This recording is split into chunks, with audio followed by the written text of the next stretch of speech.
I've already reviewed the Scion FRS on the track. You can look for that review elsewhere. But what's it like to live with on a daily basis? Let's find out. Well, it definitely has a sporty look. It actually looks fast just standing still.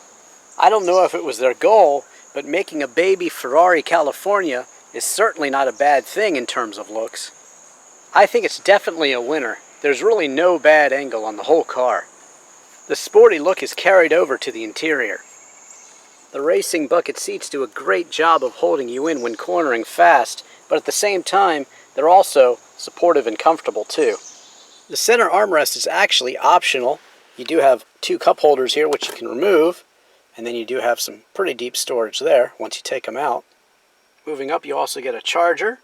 The sporty automatic shift knob actually can be put into a sport manual mode, and you can shift it here, or you can use paddle shifters on the steering wheel. Automatic controls on the steering wheel are non-existent, but you do get this cruise control. Note the sporty pedals, including a dead pedal on the left. The gauges are very sporty and all business. Notice the huge tachometer, red line at about 7,500, plus 160 mile-an-hour speedometer. You do have some menus you can toggle through as well. There's a bit of storage behind the shift knob, plus a place to plug in your USB. The ventilation controls are no nonsense and easy to use. You get a digital clock also just under the optional bespoke audio, which also houses your navigation, Bluetooth, and also audio. I like the circular vents, very easy to control. Here's the controls for your lighting on your dash and also your lights here. You can also pop the trunk down here. On the door, you have controls for your power windows and door locks, and a bit of storage down here. Overall, the look of the interior is simple, sharp, and sporty. You do get two back seats, but they're best left for kids. The trunk, while not huge, should definitely be enough to get you away for a long track weekend or just a vacation. Of course, you do have the option to fold the seats down, and then your space vastly improves. It's probably more practical just to leave them down all the time. Powering the FRS is a Boxer 16-valve flat 4 with aluminum block and heads. It also features port and fuel injection. The FRS produces 200 horsepower at 7,000 RPMs and 151 pound-feet of torque at 6,600 RPMs. 0 to 60 takes 6.2 seconds onto a top speed of 143 miles per hour. You actually get better fuel economy with the 6-speed automatic. You can expect 25 miles per gallon in the city with that, 34 on the highway, and 28 miles per gallon overall. With the manual, you get 22 miles per gallon in the city, 31 on the highway, and 25 overall.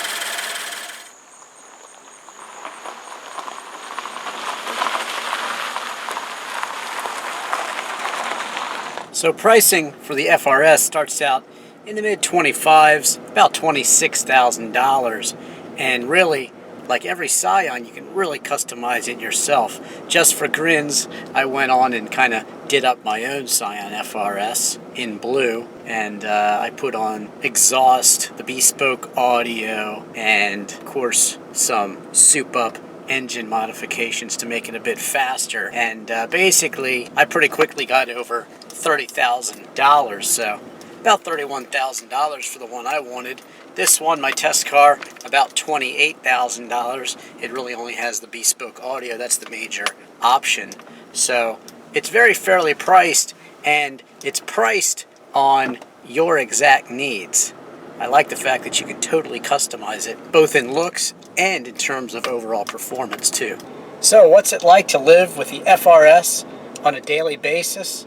Well, actually, I kind of like it. You know, it's got enough room that you can fold the back seats down and really carry a lot of stuff back there. You can, if you really need to, add two people to the back, although I wouldn't say for a very long trip. But most importantly, people that buy this Scion FRS are looking for some style, and they're looking to customize their very own sports car. And that's really what the FRS is all about. It's a very sporty car. It's extremely fun to drive, and yet it's practical enough that you can live with it on a daily basis. You get really good fuel economy, especially if you go for the automatic version. Pretty cheap to get into and customize the way you want it, and it's pretty cheap to own overall with the great fuel economy. Now in terms of tech, the Scion really does cater, of course, to a young audience. Therefore, you can go ahead and plug your smarter iPhone in. You've got your Bluetooth phone. You can listen to your tunes. You've got your navigation to get you where you're going. So it is actually a practical and technologically advanced car too. Checking out the night look. The Scion FRS. Nice color choices. Not usually a fan of red, but it really does show up quite well. It's kind of a brighter, more appealing red to me for some reason. And you can certainly see the infotainment screen clearly. Everything shows up quite well. And most importantly, the transmission.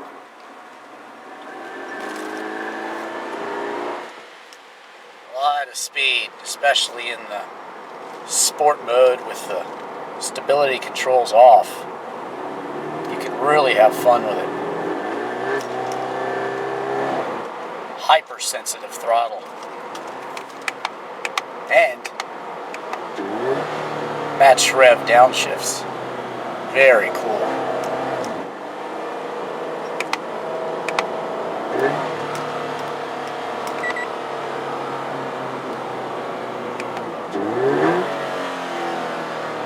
Very nice.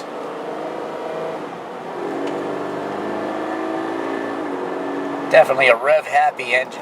Handling is crisp and predictable too. No disappointments in the FRS.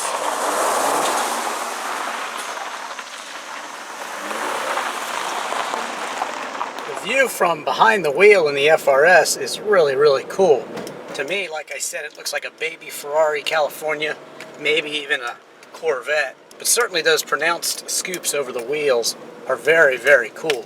Well, the Scion FRS is a sports car, of course, and so there's some compromise in terms of ride comfort, but the seat is very, very comfortable, definitely holds you in during fast cornering, but it is padded, so although the ride is a bit harsh, the seat is comfortable and does take care of that a bit, but that's to be expected in a sports car.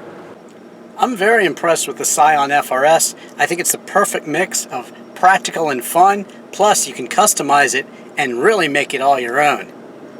I'm Drivin' Ivan Katz.